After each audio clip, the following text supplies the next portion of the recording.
Un barco ancla en la costa de Cartagena de Indias, Colombia. Es 1978. En la oscuridad de la noche, hombres cargan bultos que pesan exactamente 20 kilogramos cada uno. No es café, no es tabaco, es cocaína pura, producida en laboratorios clandestinos en las selvas del Amazonas, refinada con químicos traídos desde Europa, empacada en plástico hermético para sobrevivir travesías oceánicas. Ese barco navegará hacia Miami, Florida. Allí, esa cocaína se venderá por 50 veces su precio de producción. Y el dinero que regresará a Colombia será suficiente para comprar helicópteros, mansiones, ejércitos privados, policías corruptos, jueces venales, gobernadores enteros. Esa noche, mientras ese barco desaparece en el horizonte, nadie imagina que lo que está sucediendo en esa playa oscura de Colombia cambiará para siempre el rostro de América Latina.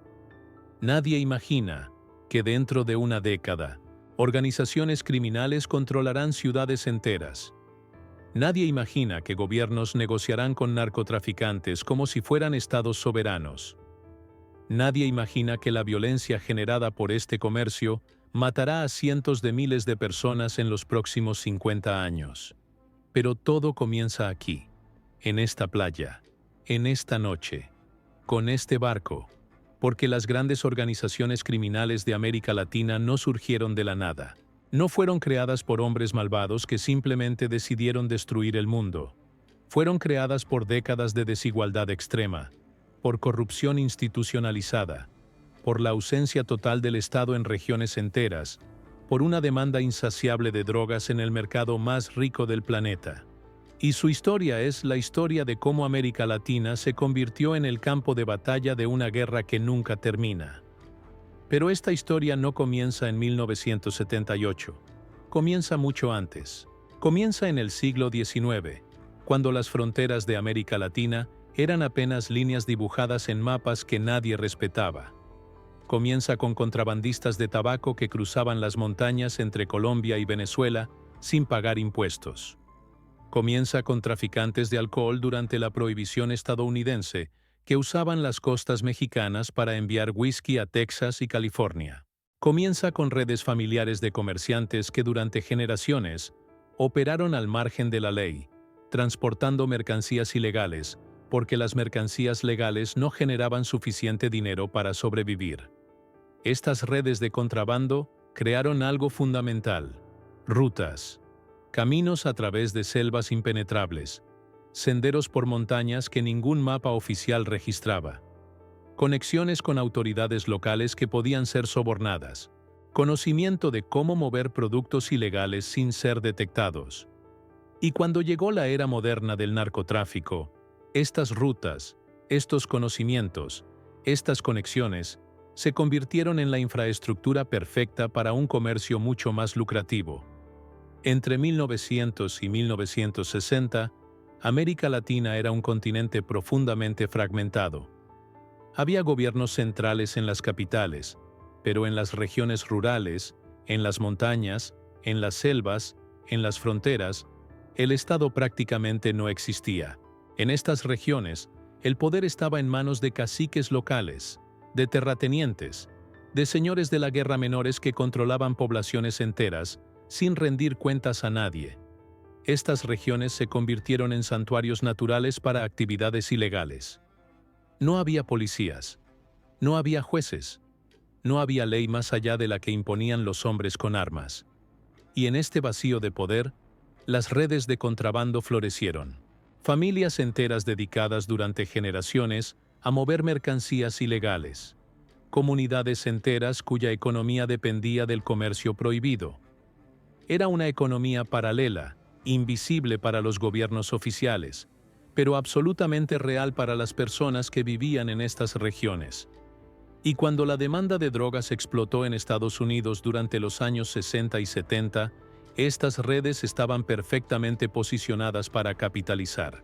La Guerra Fría transformó América Latina de maneras que pocos comprenden completamente. Entre 1950 y 1980, mientras Estados Unidos y la Unión Soviética peleaban por influencia global, América Latina se convirtió en uno de sus campos de batalla. Gobiernos respaldados por Estados Unidos combatían insurgencias respaldadas por la Unión Soviética.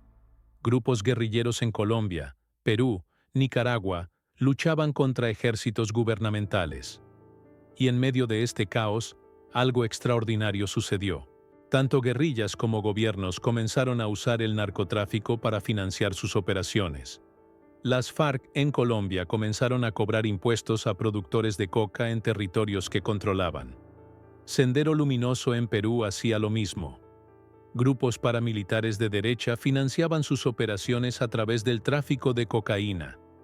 Era una situación donde todos los actores armados, independientemente de su ideología, compartían una fuente de financiamiento: las drogas. Y mientras los gobiernos estaban obsesionados con combatir insurgencias comunistas, el crimen organizado se expandía sin obstáculos. Las regiones más remotas, la Amazonía, los Andes, las fronteras, quedaron completamente desatendidas. Y en estas regiones, los traficantes construyeron imperios. Pero el verdadero punto de inflexión llegó en los años 70, con la explosión de la demanda de cocaína en Estados Unidos. Durante décadas, la cocaína había sido una droga relativamente marginal. Pero en los años 70, algo cambió. Hollywood comenzó a glamorizarla. Wall Street la adoptó como la droga de los ejecutivos exitosos. Las discotecas de Nueva York, Miami, Los Ángeles se llenaron de consumidores que pagaban fortunas por un gramo de polvo blanco. La demanda se multiplicó exponencialmente. Y América Latina era el único lugar del mundo donde se podía producir cocaína en grandes cantidades. La planta de coca crecía naturalmente en Colombia, Perú, Bolivia. Los conocimientos para refinarla existían desde el siglo XIX, y las rutas para transportarla ya habían sido establecidas por generaciones de contrabandistas. Lo único que faltaba eran organizaciones lo suficientemente sofisticadas para industrializar el proceso. Y esas organizaciones surgieron en Colombia. En las ciudades de Medellín y Cali, hombres que habían sido contrabandistas menores comenzaron a organizarse. Comenzaron a comprar coca de productores peruanos y bolivianos. Comenzaron a construir laboratorios clandestinos en la selva donde refinaban la pasta de coca en cocaína pura. Comenzaron a establecer rutas aéreas y marítimas hacia Estados Unidos. Y comenzaron a acumular fortunas que rivalizaban con las de naciones enteras. Pablo Escobar en Medellín. Los hermanos Rodríguez Orejuela en Cali. Estos hombres no eran simplemente criminales. Eran empresarios que habían identificado una oportunidad de mercado extraordinaria. Demanda infinita en el mercado más rico del mundo. Oferta limitada que solo ellos podían proporcionar. Márgenes de ganancia que superaban cualquier negocio legal. Transformaron el tráfico de cocaína de una actividad artesanal en una industria globalizada. Compraron flotas de aviones.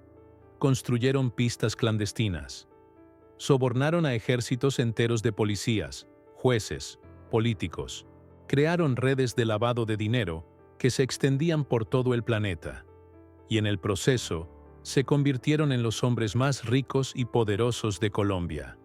Hermanos y hermanas, si están viendo este video desde cualquier rincón de América Latina, desde México, Colombia, Brasil, Argentina, Perú, o desde España, Estados Unidos, o cualquier otro país, les pido de corazón que se suscriban a nuestro canal. Estos videos requieren meses de investigación histórica, análisis geopolítico, verificación de fuentes académicas. Cada dato que menciono está respaldado por documentos, por estudios, por la historia verificable de nuestro continente. Su suscripción nos permite continuar produciendo contenido de esta calidad. Dejen sus comentarios y díganme de dónde me están viendo. Saber que nuestro contenido cruza fronteras y llega a personas genuinamente interesadas en comprender cómo llegamos a donde estamos hoy, eso nos motiva profundamente. Pero los carteles colombianos, por poderosos que fueran, necesitaban algo fundamental: acceso físico al mercado estadounidense. Y aquí es donde México entró en la ecuación. Durante décadas, familias del norte de México habían contrabandeado alcohol, tabaco, marihuana a través de la frontera. Conocían cada sendero, cada punto débil, cada oficial fronterizo que podía ser sobornado. Cuando los colombianos comenzaron a producir cocaína en cantidades industriales, necesitaban a estos contrabandistas mexicanos para cruzar la mercancía. Inicialmente, los mexicanos eran simplemente intermediarios. Los colombianos pagaban una tarifa por cada kilogramo que cruzaba la frontera. Pero gradualmente, los mexicanos comenzaron a darse cuenta de algo. Ellos controlaban el acceso. Ellos tenían el poder real. Y comenzaron a negociar porcentajes en lugar de tarifas fijas. Comenzaron a quedarse con parte de la cocaína en lugar de solo dinero. Y eventualmente, comenzaron a construir sus propios imperios. Surgieron organizaciones como el Cártel de Guadalajara, liderado por Miguel Ángel Félix Gallardo, el Cártel de Tijuana de los hermanos Arellano Félix, el Cártel de Juárez de Amado Carrillo Fuentes. Estas organizaciones mexicanas eventualmente superarían en poder a los propios carteles colombianos, porque controlaban la única cosa que realmente importaba: el acceso al mercado estadounidense. Para los años 90, la presión internacional sobre Colombia se había vuelto insostenible. El asesinato de políticos, jueces, periodistas por parte de los carteles había generado una respuesta masiva. Estados Unidos envió asistencia militar. El gobierno colombiano lanzó operaciones de captura. Pablo Escobar fue asesinado en 1993. Los hermanos Rodríguez Orejuela fueron capturados en 1995. Los grandes carteles colombianos colapsaron. Pero esto no terminó con el narcotráfico. Simplemente lo transformó. Las organizaciones se fragmentaron en docenas de grupos más pequeños, y el centro de poder se desplazó definitivamente hacia México. Los carteles mexicanos ya no eran simplemente intermediarios. Eran los nuevos amos del narcotráfico latinoamericano. Controlaban no solo el transporte, sino también la producción. Establecieron sus propias plantaciones de coca, construyeron sus propios laboratorios y comenzaron a operar como conglomerados multinacionales, con divisiones especializadas en producción, transporte, distribución, lavado de dinero, corrupción política. Pero mientras esto sucedía en México y Colombia, en Brasil algo completamente diferente estaba emergiendo. Las grandes organizaciones criminales brasileñas no surgieron del narcotráfico internacional. Surgieron de las prisiones. En las décadas de los 80 y 90, Brasil experimentó un crecimiento urbano explosivo. Millones de personas migraron de áreas rurales a ciudades como Sao Paulo y Río de Janeiro. Se formaron favelas gigantescas, comunidades enteras sin servicios básicos, sin presencia del Estado, sin oportunidades económicas legales. Y en estas favelas, en medio de la pobreza extrema y la marginalización total, surgieron grupos criminales que inicialmente se dedicaban a robos menores, asaltos, tráfico local de drogas. Pero cuando estos criminales eran arrestados y enviados a prisiones superpobladas, algo extraordinario sucedió. En las prisiones brasileñas, en medio de la violencia y el caos, estos grupos se organizaron.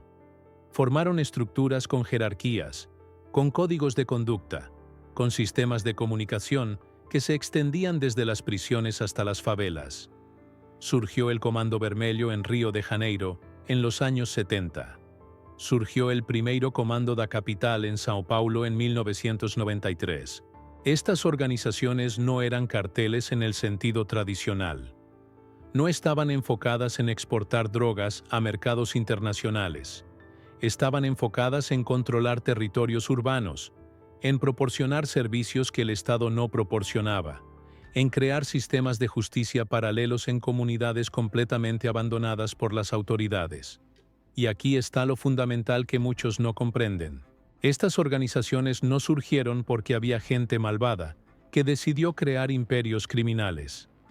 Surgieron porque había vacíos de poder. Surgieron porque el Estado estaba ausente.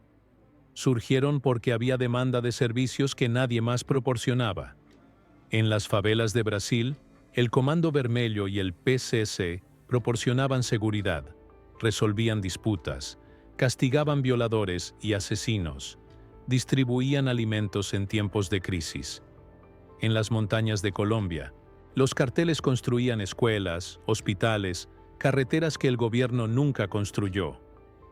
En las regiones rurales de México, los narcotraficantes eran vistos como benefactores que generaban empleo donde no había ninguno. Esto no justifica la violencia, las muertes, la destrucción causada por estas organizaciones, pero explica por qué pudieron crecer tanto. Porque en muchas regiones de América Latina, el crimen organizado llenó un vacío dejado por estados fallidos, por gobiernos corruptos, por décadas de abandono sistemático de las poblaciones más vulnerables. Para los años 2000, la fragmentación era completa. Los grandes carteles monolíticos habían sido reemplazados por redes descentralizadas. En México, la captura de líderes como el Chapo Guzmán no terminó con el narcotráfico. Simplemente generó más violencia a medida que docenas de grupos menores peleaban por territorio. En Colombia, la desmovilización de las FARC no trajo paz. Surgieron grupos disidentes, bandas criminales que continuaban traficando drogas. En Brasil, la expansión del PCC hacia otros estados generó guerras con organizaciones locales. Y en toda América Latina, estos grupos comenzaron a adoptar tecnologías modernas. Comenzaron a usar criptografía para comunicaciones. Comenzaron a usar criptomonedas para lavado de dinero. Comenzaron a usar drones para vigilancia y transporte. Se convirtieron en organizaciones sofisticadas que operaban como empresas multinacionales, con departamentos de logística, finanzas, recursos humanos, relaciones públicas. Establecieron alianzas con mafias europeas, con tríadas chinas, con grupos de África Occidental. El narcotráfico latinoamericano se globalizó completamente. Si este video les ha ayudado a comprender cómo surgieron las organizaciones que han definido la historia de América Latina en las últimas décadas, dejen sus likes, compartan este contenido, activen las notificaciones para no perderse nuestros próximos episodios, y díganme en los comentarios de qué país están viendo. Saber dónde llega nuestro trabajo es fundamental para nosotros. Hoy, en 2025, el panorama es más complejo que nunca. No hay un solo cártel dominante. Hay redes, hay células, hay alianzas temporales que se forman y se deshacen según conveniencia. El Cártel Jalisco, nueva generación en México, opera como una franquicia, permitiendo que grupos locales usen su nombre a cambio de protección. El PCC en Brasil ha expandido operaciones a Paraguay, Bolivia, Perú, convirtiéndose en una organización transnacional. Los remanentes de los carteles colombianos operan ahora principalmente como productores y exportadores que venden a quien pague más. Y en toda América Latina, estos grupos han penetrado tan profundamente en las economías locales que se han vuelto prácticamente imposibles de erradicar.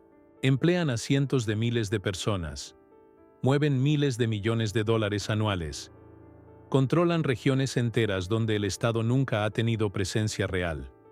Y todo esto, toda esta violencia, toda esta corrupción, toda esta destrucción, se remonta a decisiones tomadas hace décadas. Se remonta a gobiernos que abandonaron a sus poblaciones. Se remonta a una demanda insaciable de drogas en mercados ricos. Se remonta a la desigualdad extrema que convierte el crimen en la única opción económica viable para millones. Se remonta a esa playa en Cartagena en 1978, a ese barco cargando cocaína hacia Miami, a ese momento cuando todo cambió. La historia de las grandes organizaciones criminales de América Latina no es una historia de villanos y héroes. Es una historia mucho más compleja, mucho más perturbadora. Es una historia sobre cómo la pobreza, la corrupción, la ausencia del Estado, la demanda de mercados ilegales se combinan para crear monstruos que ninguna fuerza individual puede destruir. Es una historia sobre cómo América Latina pagó el precio de décadas de abandono, de desigualdad, de corrupción institucionalizada. Es una historia que continúa escribiéndose hoy, en las calles de Ciudad Juárez, en las favelas de Río de Janeiro, en las selvas de Colombia, en las fronteras de toda la región. Y es una historia que no terminará hasta que se aborden las causas fundamentales. La desigualdad que hace que el crimen sea más lucrativo que el trabajo honesto. La corrupción que permite que narcotraficantes compren gobiernos enteros. La demanda internacional que genera miles de millones de dólares en ganancias criminales. La ausencia del Estado en regiones donde millones de personas viven completamente abandonadas. Mientras estas causas persistan, las organizaciones criminales continuarán existiendo, adaptándose, evolucionando. Cambiarán de nombres, cambiarán de líderes, cambiarán de métodos. Pero el fenómeno fundamental permanecerá, porque las grandes organizaciones criminales de América Latina no son aberraciones. Son síntomas de problemas mucho más profundos que ninguna guerra contra las drogas puede resolver.